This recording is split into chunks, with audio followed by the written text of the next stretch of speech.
Janvier kalo kile mugan san ba kelen ni kɛmɛ kɔnɔntɔn ani bi wɔɔrɔ ni kelen. Janvier kalo kile mugan san ba fila ani mugan ni kelen. Mali golomasiri tabaw ye san bi wɔɔrɔ sɔrɔ ɲɛnɛmaya la. O nisɔndiya n'o munyamunyaw bolodalen bɛ jamana fan bɛɛ lajɛlen fɛ. O n'a kɛ an donkan ye bi bakuruba kunnafoniw kɔnɔna na ka fara kunnafoni wɛrɛw kan min bɛɛ lajɛlen fanba bɛna sinsin an ka golomasiri tabaw u ka nin don kɛrɛnkɛrɛnnen n'o ye 20 janvier ye. Aw bisimila.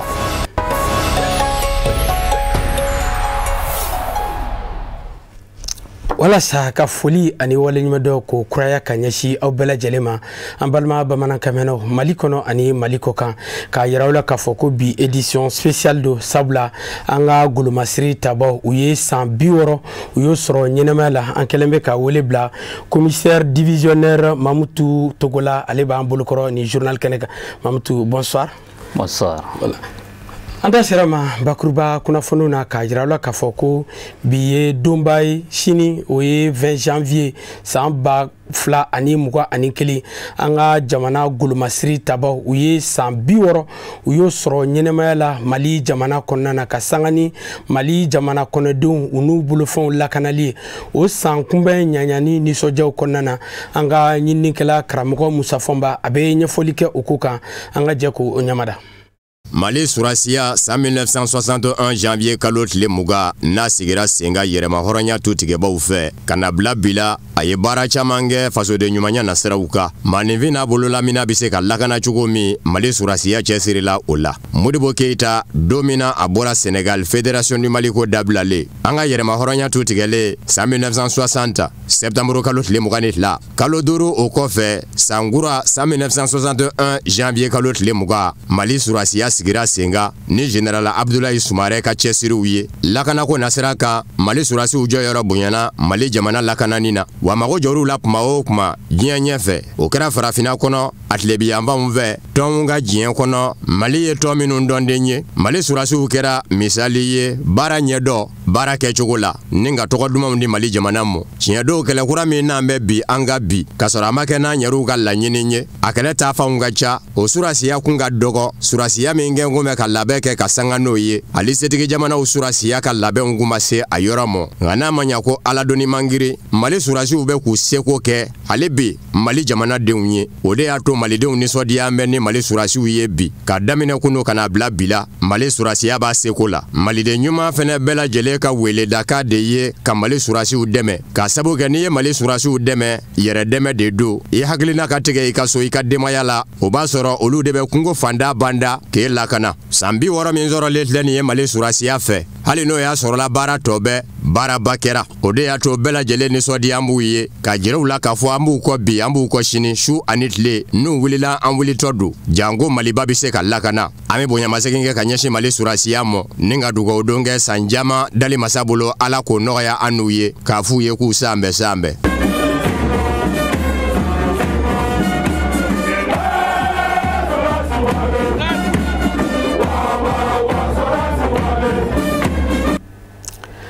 Ali bi an bɛ to an ka golomasiri tabaw u ka ni san 60 sɔrɔlen munyamunyaw kɔnɔna na maliden minnu bɛ Mali kɔnɔna na kɛrɛnkɛrɛnla jalabatigiw n'o ye finitigilakaw ye ni don kɛrɛnkɛrɛnlen hukumu kɔnɔna na u y'u ka dakuruɲɛ 2 sɔrɔ ka lase an ka ɲininikɛlaw ka kuma galama la u ye min sɔrɔ an ka jɛ ko ɲamada.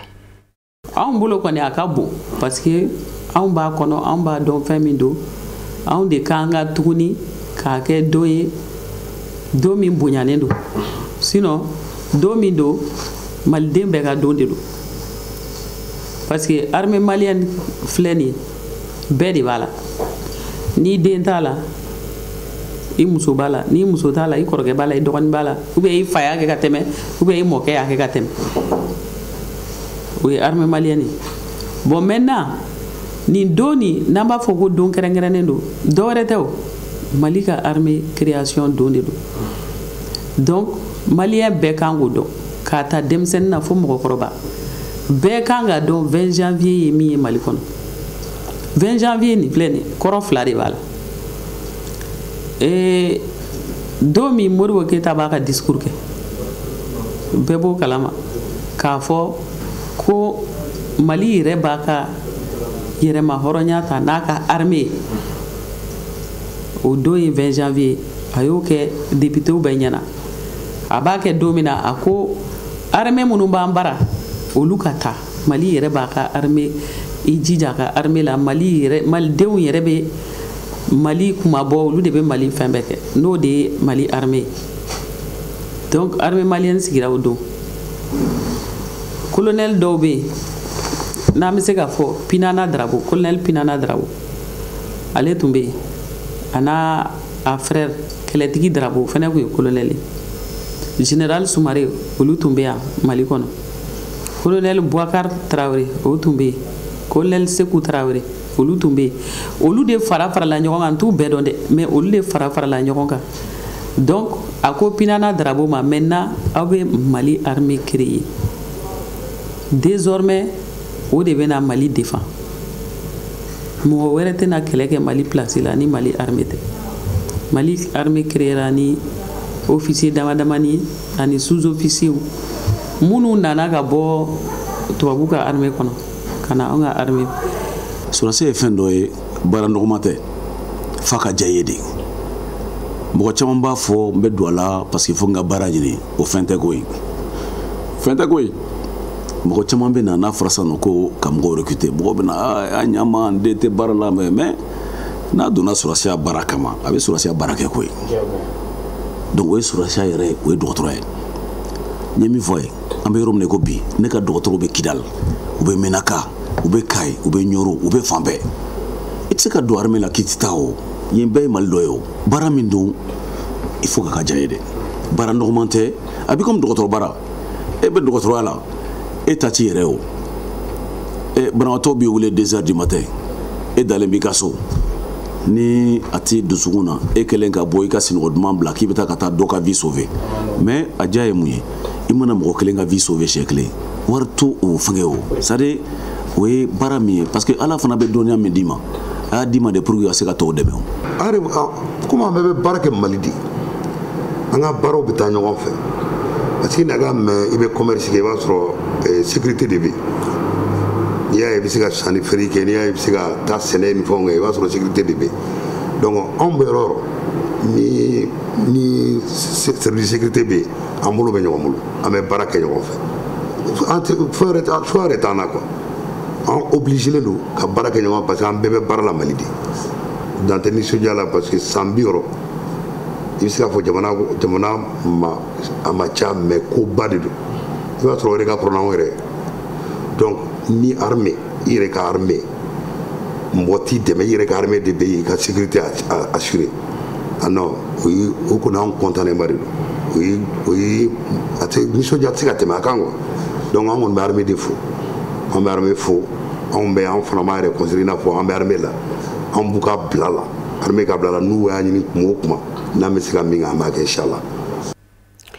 Mali golomasiri tabaw ka san 60 sɔrɔli o ye fɛnba ye malidenw bolo ka sanga ni jɔyɔrɔ min bɛ armée la Mali sabatili ani Mali kolosumali la o kadara kɔnɔna na an ka ɲinikɛlaw sera maliden dɔ fana ma k'olu da sumusumu u ye min sɔrɔ an ka jɛ ko ɲamada ɲɔgɔn fɛ. An ka dan ka fɛ kunu olu de y'an ka indépendance sinsin olu donna ani gɛlɛya jugu cɛ parce que Mali ye gɛlɛya caman dɔn kɛlɛ ta sira la binkani ta sira la kunu u bɛ sigi waati min na o y'a sɔrɔ minɛnba t'u bolo mais ɲɛta kɔnɔna la u nana minɛn sɔrɔ u y'u se kɛ u y'a kɛ ka s'an dɛmɛ k'an lakana ka jamana bɛɛ lakana ka Mali tɔgɔ bonya kuntigiw mɔgɔ la jamana na waati dɔ la i k'a fɔ k'i bɛ tulonkɛ Mali la o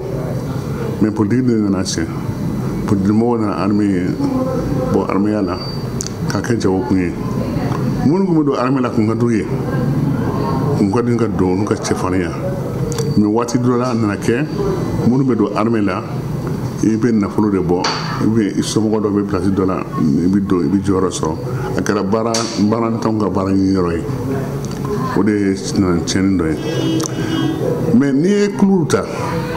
a mana kɛ kulu sogo o sogo ye sa armée o kulu wɛrɛw i b'a sɔrɔ ɲuman b'a la juguman b'a la mais n'a sɔrɔ armée juguman de tun ka ca ɲɛngoman sɔrɔ Mali kun tɛ yen Mali n'i y'a ye Mali in bɛ hali bi c'est que mɔgɔ ɲuman de ka ca armée kɔnɔ ka tɛmɛ mɔgɔ jugu kan diɲɛ don o don u b'u u ni di Mali ye gɛlɛya kɔnɔna la mɔgɔ caman bɛ yen u bɛ kuma caman fɔ mais an kana ɲinɛ dɛ an b'o fɔ Bamakɔ yan an ka tedaw kɔrɔ an musow n'an denw kɔrɔ an ba n'a faw kɔrɔ an ka so climatiselenw kɔnɔ mais ninnu dun u tɛ dumuni saba sɔrɔ kungo kɔnɔ tile kɔnɔ to dakan tilela fana sɔrɔ fana bɛɛ sɔrɔ dɛ u bɛ dumuni min sɔrɔ u b'a dun condition min na bɛɛ b'a dɔn cɛncɛnkuru kan funteni b'a la olu de y'o ko anw kɛlɛ o kɛlɛ bɛ Bamakɔ yan n'an bɛ o kuma ninnu fɔ n'an b'u lakari an jɔnw bɛ sɔn ka taa o condition na dɛ an tɛ dɛ parce que an ka lafiya b'an bolo n'i y'a ye an b'o lafiya sɔrɔ dɔw de sɔnna ka taa gɛlɛya ku ka juguw kɛlɛ pour que an ka lafiya donc ne bɛ se ka min fɔ ka armée dɔn k'a bonya ka tasibila kɛ minnu tora jamana in kumabɔli la minnu ye armée la n'u ye tɔɔrɔ suguya bɛɛ ye jamana in ko la fo ka ntanya ka fɔli k'u ka denbayaw fana ye ka fo na u k'a dɔn hali bi u ka mɔgɔw min banna minnu tora nin kɛlɛ la u ma to kɛlɛ gansan na dɛ sɔnna faso ko kɛlɛ de la an bɛ dugawu kɛ ala k'u dɔrɔ suma san 60 tile 60 tɛ ala min ye o jira an ni u la an b'a ɲini o ala fɛ a ka halisa caman jira an na min tɛ o ye Mali ni ko Mali ko armée de jamana tɛ yen n'a finitigiw tɛ Mali finitigiw depuis Mali kunungo fo Mali bi o jɔlen do waati ye waati ye an jigi bɛ ala kan an jigi bɛ u kan jamana wɛrɛ t'an bolo armée wɛrɛ t'an bolo ni olu tɛ ani Mali o kuma an b'a ɲini u fɛ u kɔrɔw n'u faw an'u mɔkɛw u y'a bila yɔrɔ min na u k'a ta ye u kan'u kɔfilɛ kuma minnu bɛ fɔ kuma langolo minnu bɛ fɔ u kan'u kɔfilɛ o la u k'u lajɛ u ka jamana lajɛ u ka jamanadenw lajɛ u ka Mali lajɛ Mali a bɛ gɛlɛya kɔnɔ bi an b'a ɲini ala fɛ ala min ye setigi ye a k'an n'u dɛmɛ u ka se ka Mali bɔ gɛlɛya in kɔnɔ k'a jɔ kɛnɛ kan Maliden bɛɛ ka lafiya bɛɛ ka sunɔgɔ i ka so i sago la bɛɛ ka t'i ta yɔrɔ la i sago la wala an bɛ dugawu kɛ u ye bonne fête u ka fête la ala k'a ɲɔgɔnna caman jira an na armée ka taa o kɔnɔna na bon baaraw kɛra kɛlɛw kɛra u formela yɔrɔ camanw na mais ko wɛrɛ jego wɛrɛw nana don u ka vie kɔnɔ minnu kun tɛ yen nɔ fɔlɔ surtout san laban minnu na gɛlɛya minnu bɛ yen nɔ bi n'an bɛ fɔ terrorisme ni jamana yɛrɛ kɔnɔna na muruti minnu kɛra kɔrɔnfɛnaw na burudamɛ kɛlɛw olu bɛ yen nɔ kabi 62 64 u bɛ yen mais u ka gɛlɛya nana fara u kan kɔsa in na ka na Libi kɛlɛ minnu kɛra olu ye mɔgɔ wɛrɛw ka minɛn di kɛlɛkɛminɛn di mɔgɔ wɛrɛw ma cogoya min na ni diɲɛ yɛrɛ kɛlɛkɛminɛn ko bonyana cogoya min na diɲɛ ko bɛɛ bɛ ɲɔgɔn sɔrɔ sisan déplacement nɔgɔyara mɔgɔw ni ɲɔgɔn cɛ terrorisme bɛ yen nɔ an y'a fɔ cogoya min na burutiw bɛ yen nɔ ka fara mɔgɔ wɛrɛw yɛrɛ kan minnu bɛ na ni tiɲɛniw ye bon armée ka baara bonyana armée yɛrɛ ka dilan cogo ni u yɛrɛ ka maramafɛn ko ɲɛ donc o ye gɛlɛya caman don u ka baara kɔnɔna na. Voilà, nin tun ye an ka ɲininikɛlaw jiginna Bamakɔ bɔlɔnbɔlɔncɛw la ka se maaw ma k'u ɲininka an ka finitigilakaw ka nin san yɛlɛma na. Commissaire Mamutu Togola e ye polisiw ka direction ba o chef de cabinet ye i bisimila an ka plateau kan. An b'a fɔ k'aw barikada an reçoit la a ka plateau kan ka télévision ɲɛmɔgɔ fo ka baarakɛla bɛɛ fo ka yanni an k'an da don kuma na an bɛ tasibila kɛ ka ɲɛsin finitigi fɛn o fɛn ani finitigi somɔgɔw fɛn o fɛn ni min tora kɛlɛ in na an bɛ dugawu ne kɛ ala ka badada nɔgɔya bɛɛ ye an minnu bɛ faso kumabɔli la ala ka a nɔgɔya anw ye an bɛ don kuma na ni o ye inshallah o diyara n ye monsieur Togola aw ye polisiw ye i n'a fɔ a bɛ fɔ cogo min na aw ye paramilitaires aw ni finitigilakaw aw bolo bɛ ɲɔgɔn bolo ni san yɛlɛma in kɔnɔna na baaraw jumɛn bolo dalen bɛ aw bolo ni 20 janvier cadre kɔnɔ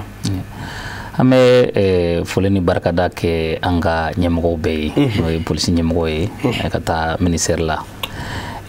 an b'a fɔ n ko an bɛɛ ye finitigilaka ye o ye pereperelatigɛ ye an bɛɛ ye finitigilaka ye surasi ni polisi gendarme protection civile a bɛɛ bara kelen kɔnɔ kisɛ ye yani anw ka kɛ polisi ye an bɔra surasiw la an b'a fɔ le 4 octobre 1960 to kɛ bɔlen kɔfɛ polisi kunna n'o ye commissaire divisionnaire Moret Élysée ale kɛlen ka polisi bila mɔgɔ min y'a ta fɔlɔ civil de don n'o ye monsieur Maman Touré 1959 à 61 ale bɔlen kɔfɛ civil wɛrɛ min faral'o kan o ye monsieur Umar Bore nka Umar Bore bɔlen kɔfɛ mɔgɔ mun nana o ye lieutenant Cɛkɔrɔba ye ale ye san 10 k'a kunna nka ale bɔlen kɔfɛ surasi wɛrɛw tugura ale la o b'a yira k'a fɔ ko anw bɔra fɛn kelen de kɔnɔ o surasiw la an bɛ se ka colonel Amara Danfaga fɔ ka tila ka lieutenant colonel Maïsara Samou Sumare fɔ donc ninnu bɛɛ tɛmɛna polisi fɛ ani surasi wɛrɛw donc polisi ye militarisation kɛ ka na démilitarisation kɛ ka na militarisation kɛ san 20 kɔnɔ polisi ye militarisation 2 kɛ an bɛ bi waati min na an b'a fɔ ko an ye corps paramilitaire ye nka an bɛɛ bɔra fɛn kelen de la formation tun ye kelen ye hali bi formation min bɛ ka kɛ école de police la o bi surasiw b'a la ne yɛrɛ mun ne bɛ former 2005 waati min na o y'a sɔrɔ surasiw bɛɛ corps bɛɛ tun bɛ an kunna formation na donc caman bɛ yen u bɛ fili kɛ k'a sɔrɔ an bɛɛ ye bara kelen kɔnɔ kisɛ ye fa kelen ba kelenw de don berew de tɛ kelen ye n'o tɛ république Mali b'a bɛɛ lajɛlen kan an bɛɛ ka laɲini ye fɛn kelen ye polisi bɛ adamadenw n'a bolo kɔnɔfɛnw lakana duguba kɔnɔ polisi tɛ yɔrɔ mun na ni gardi m'o baara kɛ gendarme b'a baara kɛ yen donc an bɛ ɲɔgɔn dafa o ye pereperelatigɛ ye k'o fɔ population ye k'a fɔ ko anw bɛɛ ye kelen n'olu bɛ fête la anw yɛrɛ bɛɛ fana bɛ fête la surasiw dɔrɔn ka fête tɛ dɛ polisiw dɔrɔn ka fête tɛ protection civile dɔrɔn ka fête tɛ malien bɛɛ lajɛlen de ka fête de don maliden bɛɛ lajɛlen de ka fête ye 20 janvier donc an k'an bolo di ɲɔgɔn ma min bɛ se dɛmɛli la nafolo la min bɛ se dɛmɛli la hakili na an ka ɲɔgɔn dɛmɛ an ka nin seli nin kɛ ɲɔgɔn fɛ nin ye kuma belebelebaw ye kosɛbɛ halisa togo la polisiw mɔgɔw b'a mɛn ko polisiw jamana yɛrɛ kɔnɔna na lakana ko binaku kan polisiw yɛrɛ jɔyɔrɔ ye jumɛn ye jɔyɔrɔ fɔlɔ min bɛ anw na o ye ka adamadenw n'u bolo kɔnɔfɛnw a kɛra nafolo ye a kɛra fɛn o fɛn k'u lakana o de ye polisi jɔyɔrɔ fɔlɔ ye donc o kɔnɔna na bolofara caman bɛ se ka k'o la o bɛ se ka kɛ ka adamadenw ni jamana ye sariya fɛn o fɛn bɔ ka bin ka o sariyaw tɔbɔtɛ ka fɛn o fɛn ye tiɲɛnikɛ fɛnw ye fɛn o fɛn ye tiɲɛnikɛla ye a dogolen k'a wɔgɔbɛ k'a bila sariya ka bolo kan o ye polisi ka baara ye fɛn o fɛn ye mɔgɔw ka magoɲa sɛbɛnw ye k'o ɲini ka adamaden dɛmɛ o ɲinini na taa ni kasi ka se ka nɔgɔya taamadenw ka sɛbɛnw ka se ka nɔgɔya o ye polisi ka baara ye fɛn o fɛn fana ye an b'a fɔ sɛbɛn tununenw n'i ka fɛn tununa ka taa sɛbɛn ɲini i bɛ se ka sɛbɛn bakuruba sɔrɔ waati min na yanni o ka sɔrɔ o fana ye polisi ka baara ye min ye taa ni ka se bɛ se ka nɔgɔya hakilisigi bɛ se ka nɔgɔya dugu kɔnɔ cogo min na o fana ye polisi ka baara ye wa ni tiɲɛnikɛla bɔra ka jɔ ka wuli ka taa tiɲɛnikɛla nin ɲini sira bɛɛ lajɛlen fɛ k'a bila fanga ka bolo kan o ye polisi ka baara ye donc nin ye kumabaw ye polisi ɲɛsinnen don min ma nka anw kelen t'a kɛ an ni population de b'a kɛ anw kelen t'a kɛ an ni finitigi tɔw de b'a kɛ sabula yɔrɔ bɛɛ la polisi tɛ yen nɔ hali ni y'a sɔrɔ an bɛ yɔrɔ caman na bi bi na an bɛ ala tanu k'a fɔ fɛn min ye menaka ye fɛn min ye tɔnbɔkutu ye fɛn min ye gawo ye fɛn min ye mɔpti ye jemesi b'a bɛɛ kɔnɔ bi donc laɲini polisi ka ɲɛmɔgɔ ka laɲini ye min ye o ye ka se ka polisi lagɛrɛ population na fan bɛɛ lajɛlen fɛ n'an ka slogan kun ye depuis 2019 une commune un commissariat de sécurité publique c'est-à-dire commissariat kelen ka se ka jɔ commune bɛɛ lajɛlen kɔnɔ Mali commune bɛɛ an bɛ indépendance yani an ka indépendance ta polisiw 3 dɔrɔn de tun bɛ yen nɔ Mali bɛɛ polisiw 3 dɔrɔn de tun bɛ yan nɔ k'a daminɛ commissariat central la ka na poudreur la ani ka na 3e na olu bɔlen kɔfɛ bi na polisiw 53 bɛ yen Bamako kɔnɔna tɛ dɛ, Mali kɔnɔna polisi 53 bɛ yen. Unité wɛrɛw bɛ yen nɔ mun ye 9 ye mun bɛ polisi dɛmɛ. Donc jeunesse ni a ɲɔgɔnnaw minnu kan ka wuli ka na ni cɛnni bɛ yen nɔ, ka na cɛnni da faga sisan nɔ, o unité 9 wɛrɛ bɛ yen nɔ. Donc o b'a yira k'a fɔ ko jamana ye dɔ kɛ. Halisa anw ka laɲini ye min ye bi bi in na, commune fɛn o fɛn o k'a sɔrɔ a ka commissariat b'a kɛrɛfɛ, a ka papier ko bɛ se ka nɔgɔya cogo min na, adamadenw ka taa ni ka segin bɛ se ka nɔgɔya cogo min na, circulation ko fɛn o fɛn ka adamaden tɔbɔtɛ, fɛn o fɛn ka dan kana se ka kari a la cogo min na, a ka tagama kɔnɔna na o bɛ se ka nɔgɔya cogo min na, fɛn o fɛn k'a bololafɛnw lakana o bɛ se ka nɔgɔya cogo min na, o ye polisiw ka laɲini ye. Commissaire Alisa, n'i y'a ta k'a lajɛ diɲɛ bɛ taabolo kura min na sisan, an b'a fɔ fɛn min ma ko subahana mansin n'o ye bɔlɔlɔw ye, o nali diɲɛ kɔnɔ bi yalima o kɛra degun ye aw ka baara la walima a nafa bɛ se aw ma wa? Ni ɲininkali in diyara n ye, n b'a fɔ fɛn min ma n'o ye réseaux sociaux ye. Bibi na adamaden si tɛ se k'a to i yɛrɛ kelen na k'i tɛ dayɛlɛnni kɛ, an b'a fɔ ko le monde vit dans un village planétaire. Donc i kɛra cogo o cogo dɔɔni bɛ bɔ, i kɛra cogo o cogo kunnafoni bɛ na, nka kunnafoni lakika k'o ta k'o di finitigiw ma o y'an ka laɲinita ye. An ka laɲinita tɛ kunnafoni min bɛ kɛ sababu ye ka fɔɲɔgɔnkɔya don finitigiw ni ɲɔgɔn cɛ, walima ka fɔɲɔgɔnkɔya don population ni ɲɔgɔn cɛ, k'o ta ka n'o cari, o tɛ laɲini ye. O tɛ laɲini, o tɛna ni foyi ye ni cɛnni tɛ. A dɔw yɛrɛ bɛ yen nɔ i b'a sɔrɔ enquête dɔ bɛ daminɛ, yanni enquête ka taa yɔrɔ la dɔrɔn u tulo bɛ don a la, o y'a sɔrɔ u y'a ta dɔrɔn ka cari, b'u sigi ka video kɛ dɔrɔn k'a ta k'a cari. A dɔw bɛ yen i b'a sɔrɔ image minnu yɛrɛ bɛ ta k'a fɔ ko nin de bɛ ka kɛ Mali la, i b'a sɔrɔ Mali yɛrɛ image yɛrɛ tɛ fewu ka adamadenw fujuna. O ye fɛn ye min kan ka dabila, an bɛ min ɲini mɔgɔw fɛ, i b'a kɛ waati min na nin a bɛ taa n'a taara bolo t'a labɛn, nka da la k'a fɔ a bɛ trace de bila toujours. I ye fɛn o fɛn kɛ internet kan a bɛ trace bila, donc n'a sɛgɛsɛgɛra mɛn o mɛn a tigi bɛ se ka ye. Donc an bɛ min fɔ denmisɛnw dɔw b'a kɛ dɔnbaliya kama, nka dɔw yɛrɛ b'a kɛ tiɲɛni yɛrɛ kama ka fujuna wuli.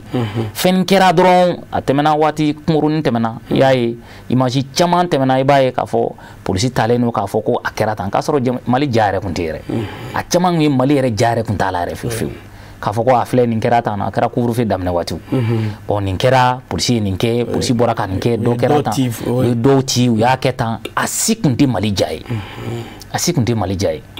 An b'a fɔ ko kɛbalikɛ tɛ kɛ,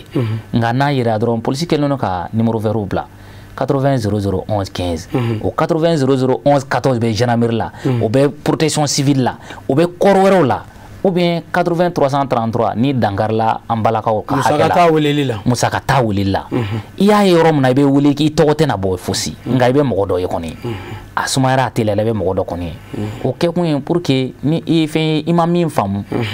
finitigi ɲɛmɔgɔ bɛ se ka bɔ a kalama ka wuli ka sogonalidon kɛ k'a sɔrɔ cɛnni ma kɛ. O ka fisa i ka taa i sigi réseau la ka sin k'a fɔ nin cɛnni nin bɛ yan. Dɔw bɛ yen nɔ olu tɛ lafiya fewu, f'olu ka jolima dɔ ta k'a yanga don dɔ la k'a fɔ ko nin kɛlen don diɲɛ ma don o don fɔ dugu ka jɛ k'a sɔrɔ mɔgɔ hakili hawujalen de don ko dɔ la, o ye dɔw taabolo ye. Mo hakili la kɔni o ye fɛn mun cɛman ye. Yalo aw ka sɛgɛsɛgɛliw kɔnɔna fana don, aw ka enquête a bɛ dankari ko fana, a bɛ dankari enquête la, a bɛ dankari sabula pour que image dɔw yɛrɛ ka se ka bɔ k'a fɔ ko nin kɛra tan, fo sariya de ko yamaruya, fo tribunal de ka yamaruya, jugement ni fɛnw bɛɛ bannen kɔfɛ k'a fɔ ni ja in kan ka cari, ni ja in kan ka cari. Mais yan'o ka se dɔw b'a ta dɔrɔn k'a sari cogo min ka d'u ye. O ye fɛn fana bɛ yen nɔ n'o ye gɛlɛya dɔ, n'o ye incivisme ye. An bɛ yɔrɔ min na bi bi in na misaliya la circulation na, dɔw bɛ na ka na jama jɔlen yɛrɛ sɔrɔ feu la k'a cɛ fara k'a bɔ ka taa. Bi a lajɛ i ka moto rétroviseur lajɛ, rétroviseur da bɛ kun ye ka se ka yanni k'i kɔfɛ jɛ i ka se k'a dɔn a fɛn dɔ bɛ ne nalen n bɛ se ka n kisi a ma cogo min na. Nka rétroviseur bɛɛ birilen de don. N'i ko ka casque don o y'a damako ye. Ni fɛnw ye an kan ka fɛn mun lajɛ. Fɛn wɛrɛ nana i sen don a bɛɛ la min ka jugu n'o bɛɛ ye n'o ye coronavirus ye. A fɔra ko mɔgɔw k'a lajɛ, gɛrɛ ɲɔgɔnna, ɲɔgɔn sumusumu, jamalajɛ fɛn o fɛn bɛ taa mɔgɔ 50 la ko k'o bali. Nka i b'a ye i bɛ bɔ halisa a ma se ka don caman kunna, sabula caman yɛrɛ dalen t'a la. O dun bɛ se ka kɛ sababu ye i bɛ se ka tɔɔrɔ ta ka ɲɛsin ka bɔ i yɛrɛ kun ka taa se ka denbaya ma, ka bɔ i yɛrɛ kun ka taa ɲɛsin i teriw ma. donc fɛnw de don mun ye donna nataw la an bɛna wuli ka jɔ kɛ bɛ se ka a bali san nata la an kɛlen ka baara minnu boloda o ye jamana ɲɛmɔgɔw kɛlen no ka recrutement ba de boloda ni ala sɔnna ma jama camanba bɛna ta polisi la ni san 2021 na 2021 na ni ala jɛra n'a ye mɔgɔ camanba bɛna ta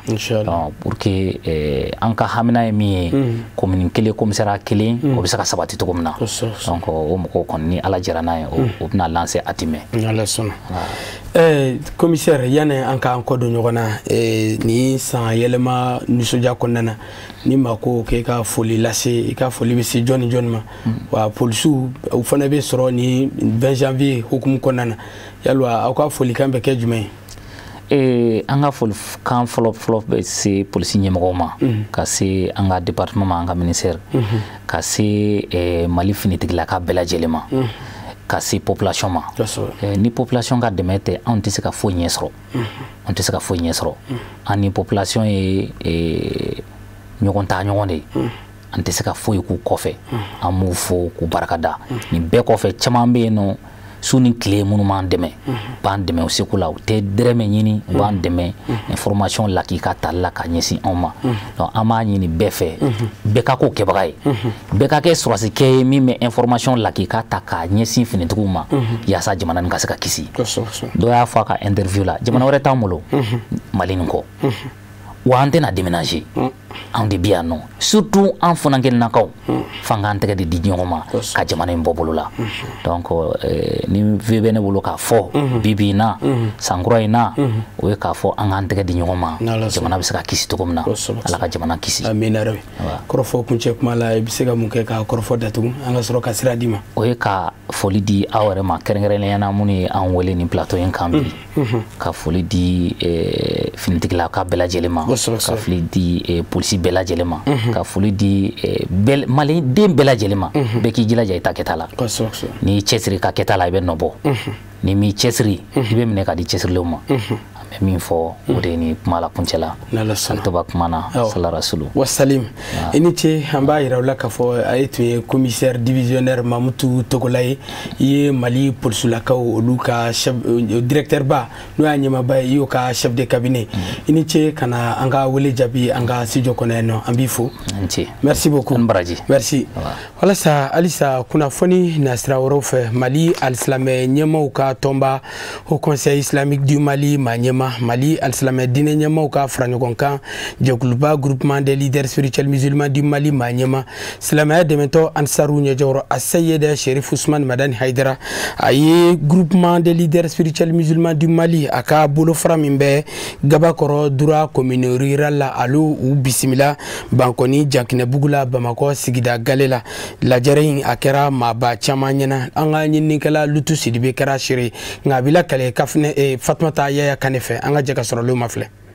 Gabakɔrɔ Dura commune rurale commune denw farala ɲɔgɔn kan ni kana bɔ an fana karamɔgɔ la Seydi Cherif Ousmane Madani Haidara ka denbaya la Bankɔni Jankinɛbugu la Gabakɔrɔ Dura commune denw ka nin tagama ɲɔgɔnya in kana bɔ an fa la a laɲini ti dɔwɛrɛ ye o de ye kana groupement bureau kura min o sigira Gabakɔrɔ Dura commune kɔnɔna na kana o bureau kura in bonya da an fana karamɔgɔ ka Seydi Cherif Ousmane Madani Haidara taamaden ninnu da sera fɛn caman ma an nana an ye bureau sigi Gabakɔrɔ Dura la ka laɲini kɛ k'a fɔ ko leader ɲɛmɔgɔ dɔw ka taa an ka bureau valider o kɛra an ka baara kunfɔlɔ ye ala ye kɛ u ye mɔgɔ dɔw bila ka taa bureau in ka taa valider o la an tilara ka ŋaniya k'a fɔ k'an bɛna ka na foli bila leader yɛrɛ ɲɛmɔgɔ la nka anw ka laɲini o ni ala taala ta o tun tɛ kelen ye o tun kan ka kɛ dɔgɔkun min yɛrɛ kɔnɔ an ka maire fatura o y'a to an y'a bɔ a tɔgɔ kɔrɔ o tuma na laɲini wɛrɛ fana b'an bolo tuguni k'a fɔ k'an b'a fɛ ka kuranɛ kalan leader tɔgɔ la Gabakɔrɔ Dura la o tuma na an ko o tɛ se ka kɛ fiyewu f'an kana ka na bureau yira leader ɲɛmɔgɔba la n'o de ye Cherif Madani Haidara ye o tuma na o de kɛra an sekun ye yan nɔ bi ka n'an kalifa ala taala la k'an kalifa alakira la ka kalifa a la o tuma na a ka dugawu kɛ bureau ye ka dugawu kɛ jamana bɛɛ lajɛlen ye. Ka taama kana bɔ an fana karamɔgɔ la Seydi Cherif Ousmane Madani Aidara kɛra fɛn ye min ni a bonyana kosɛbɛ taamaden ninnu yɛrɛw bolo. Maa kelen kelenna fɛn fɛn min bɛ kɛnɛ kan ni olu ye kuma ta u bɛɛ y'u ka nimisi wasaw yira. Karamɔgɔ yeli yɛrɛ y'a dama fura de ye wa jamakulu min bɛ yan sisan mɔgɔ dɔw nana ko an bɛna leader dɛmɛ dɔw nana ko an bɛna san ko an ka Haidara yɛrɛ ye min de kelen ye. Haidara yeli y'a dama fura dɔ de ye mɔgɔ caman bɛ yan minnu ko an bɛna kana Haidara ka dugawu kan ye. Haidara ka dugawu minɛ o bi minɛ sabu a bɔra kira la n'an ko an b'o kuma ta o ka jan. Wa hali Haidara jugu b'a dɔn ko Haidara ye diɲɛ dilala de ye Mali tɛ dɛ an bɛ dugawu kɛ Haidara ala k'a mɛn an ye Haidara ala k'a mɛn an ye ala k'a mɛn an ye. Leader ye mun ye silamɛ jamakulu an karamɔgɔw de ŋaniya k'olu fara ɲɔgɔn kan mun na silamɛya bɛ taa ɲɛfɛ kuranɛ de y'a fɔ wa'tasimu bihablillahi jami'an wala tafarraqu karamɔgɔ ɲɛna kuma tɛ dɛ kuranɛ kolo de don wa karamɔgɔ b'o de fɔ a ka wajilu la a ye ɲɔgɔn minɛ juruba kelen na a kana fara fara n'a ye ɲɔgɔn minɛ juruba kelen na hali n'a sɔrɔ an ye fa kelen ba kelen a ka ɲi wa a man ɲi a ka kuma jidira kuranɛ kolo o b'a nɔ na mais n'an ma ɲɔgɔn minɛ hali n'a sɔrɔ an ye fa kelen ba kelen an bɛ fara fara an tɛ fara fara jugu bɛ s'an na donc leader a dabɔra nin de kama minnu m'a faamu k'a faamuya itihadu wal quwa ɲɔgɔn minɛ ɲɔgɔn dɛmɛ ani fanga ka don ɲɔgɔn na silamɛya la. Akilina min kɛra sababu ye ka ni biro kura in sigi Ngabakɔrɔdura commune kɔnɔ a fura kosɛbɛ an fana karamɔgɔ fɛ Seydi Cherif Ousmane Madani Aidara cɛ kelen min ma sɛgɛn a ma ɲina Mustafa ka diinɛ kɔkɔrɔma donni ni a sankɔrɔtali waleyaw la a ye kumakan sanuma kɛrɛnkɛrɛn ka ɲɛsin taamaden ninnu ma kumakan min ni ɲɛnɛ tɛna kɛ a kɔ barisabu ka d'a kan u bɛɛ kelen-kelenna ni faamuyali dɔ bɔra Cherifla duba in kɔnɔ minnu ni o bɛ dusukun lami ka kɛ limaniyaw kan an bɛ aw ladɔnniya k'a fɔ ko fɛn min ye Ngabakɔrɔdura a commune rural groupement biro kura min sigira sen kan u fɛ a kɛra ni dugudenw yɛrɛ ka laɲini de ye wa silamɛ tɔnbolo faramisɛn caman kɛn bɛ ka ɲɔgɔn sɔrɔ biro in kɔnɔna na ni a maa bɛ taa se maa 31 bɔɲɔgɔnko ma a ɲɛmaya o bɛ banakɔrɔ alimami bolo san 5 baaraw kɔnɔna na zikiri dumanw ka taa se duwawudenw ma o de kɛra baara in yɛrɛ fanba ye. An bɛ to Bankɔni Jankɛnɛbugu la Mali alisilamɛ ɲɛmaw ka tɔnba Haut Conseil islamique du Mali ma ɲɛma silamɛya dɛmɛtɔ Ansaru ɲɛjɔyɔrɔ a Seydi Cherif Ousmane Madani Aidara a ye dakuruɲɛ 2 sɔrɔ k'a lase an ka jɛko ɲamada ɲɔgɔn fɛ. Mɔgɔw bolo n sira ka seli o de baraji ka bon ou bien n taara san kelen kɛ alikabara o bari non ni baraji ka bon ye o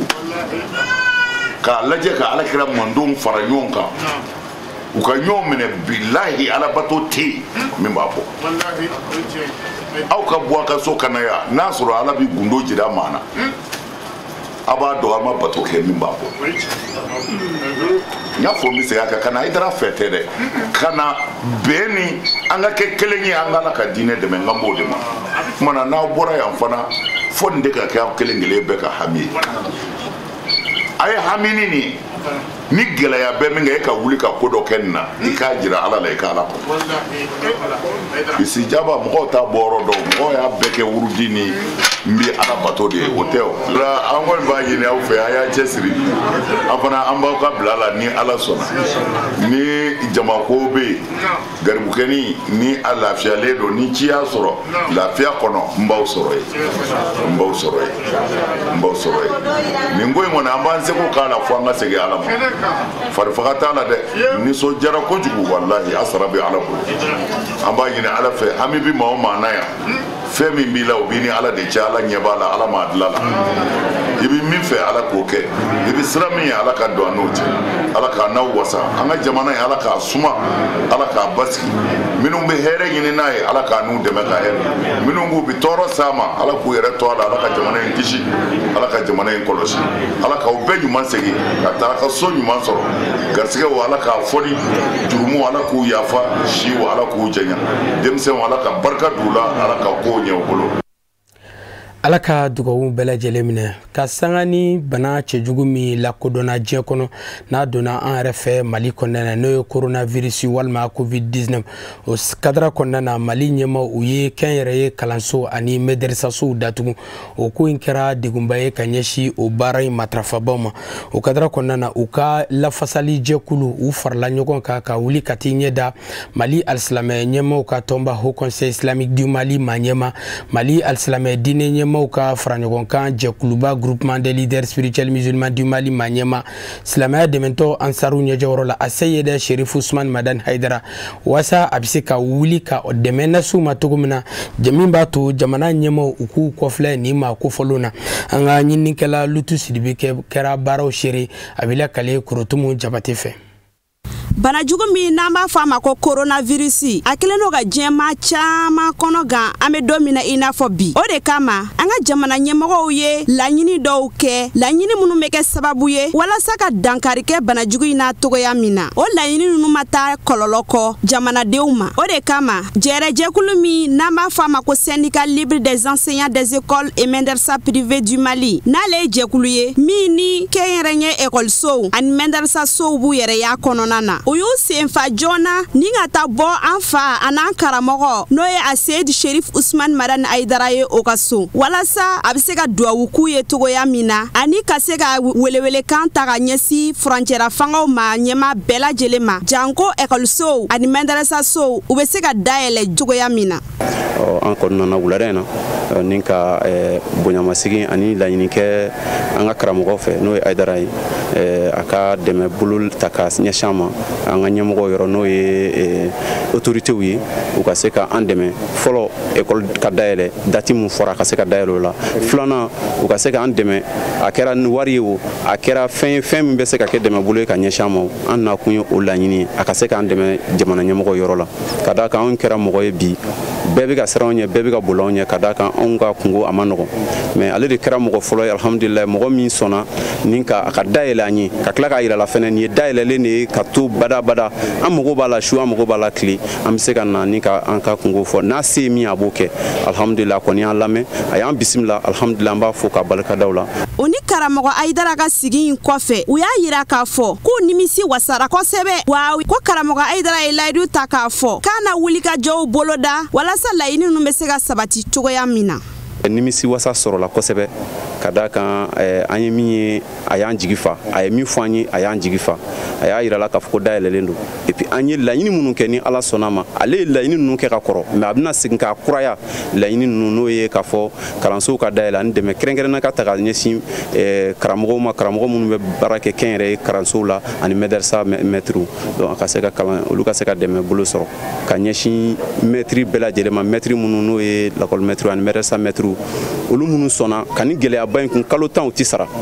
ka sɔn o kun ni ka tila ka wuli ka se mɔgɔba dɔ ma n'o ye Ousmane Cherifla Madani Haidara ye bi an b'a ka so alhamdulilayi a y'an bisimila an kɔni an bɛ nisɔndiya ani foli k'a ta ka ɲɛsin ale ma n'a ka denbaya bɛɛ ko Ala k'u sara ka mɛtiri bɛɛ lajɛlen fo mɛtiri fɛn o fɛn n'i bɛ baara kɛ école privée la ani madrasaw an b'u bɛɛ lajɛlen fo k'u ni sɛgɛn ko Ala ka dɛmɛ sira ta ka mɛtiri bɛɛ lajɛlen sɛgɛrɛ hakɛto b'a kan sala Muhamadu. Hakilina jiginna an b'a ladɔnniya k'a fɔ an fa an'an karamɔgɔ a Seydi Cherifla Ousmane Madani Haidara ale silamɛtɔn maa ɲɛma ani groupement des leaders spirituels musulmans du Mali maa ɲɛma a ye duwawu ba ta ka ɲɛsin bɛɛ lajɛlen ma walasa laɲini minnu kɛra olu bɛ se ka sabati togoya min na ni ka hɛrɛ ani basigi na jamana kɔnɔ yan a n'a kɔ kan. Lada do san o san sankura n'a waatiw mana se fanga ni jɛkulu ADEMA PHJ u b'a kanu ka wele bila kunnafonidilaw ma walasa u bɛ se k'u ka sankura foli kɛ ka ɲɛsin jamana kɔnɔdenw bɛɛ lajɛlen ma ani ka hakili falen kɛ u ka fanga ni jɛkulu a ka baara bolodaliw kan san kɔnɔna na nin baara kofɔlen in kɛr'u fɛ an ka ɲininikɛla Alamidu Badeni a bɛ ɲɛfɔli kɛ a ko kan.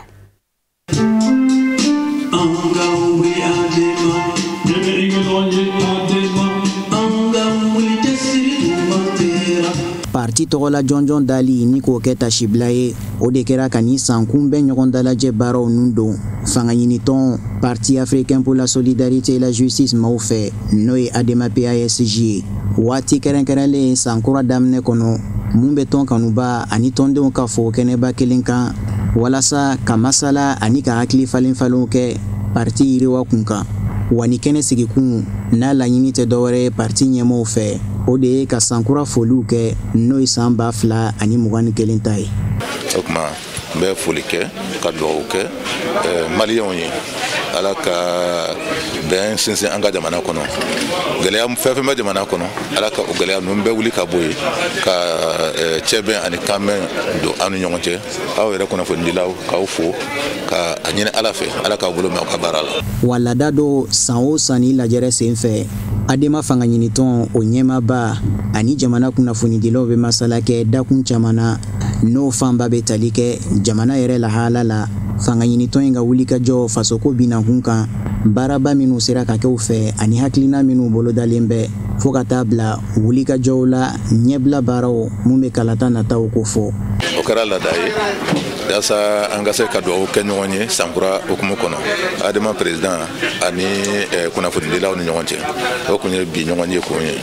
o ɲɔgɔn ye hukumu kɔnɔ n y'a yira k'a fɔ transition min bɛ sen na adama taabolo ye ka transition dɛmɛ a ka se ka a ka baara kɛ a kɛ waati la adama fɛnɛ an bɛ congrès labɛn na an ka congrès denmisɛnninw ni musow ni ka congrès ani parti congrès an bɛ ko 3 labɛn ni ala sɔnna 2021 kɔnɔ o 3 fana bɛ kɛ. Mali jamana bɛ gɛlɛya mun kɔnɔ o dogolen tɛ maa si la o de kama fanga ɲinitɔn adema PASJ ɲɛmaw o ka dantigɛliw kɔnɔ fɛn min ye kɔkɔrɔmadonni kan ye o ma kɔtigɛ ni ka ɲɛsin furanjɛla fanga ɲɛmaw ma wa kalata minnu bɛ n'o kun dalen bɛ jamana kan waati nataw la adema ɲɛmaw ko o senna ye o kalataw la. San 1961 san 2021 an ka golomasiri tabaw ye san 60 u y'o sɔrɔ ɲɛnɛmaya la o nisɔndiya dɔ munyamunyaw kadira kɔnɔna na an bɛ foli ani waleɲumandɔn ɲɛsin an ka finitigila k'a bɛɛ lajɛlen ma k'a ɲini ala fɛ san caman bi ala bolo ala k'o di an n'u bɛɛ lajɛlen kelen-kelenna ma o fana bɛ dansiri bi bamanankan kunnafoniw sɔrɔlenw na min bɛnna kunnafoni di so ɲamaya so fɛ kala saw ma ka sangani ni kuma ye aw ni ce aw ka ɲamadali fɛ laseli wɛrɛ aw ni kafinɛ bacili bɛ ɲɔgɔn sɔrɔ aw k'an bɛn diɲɛ waati wɛrɛ.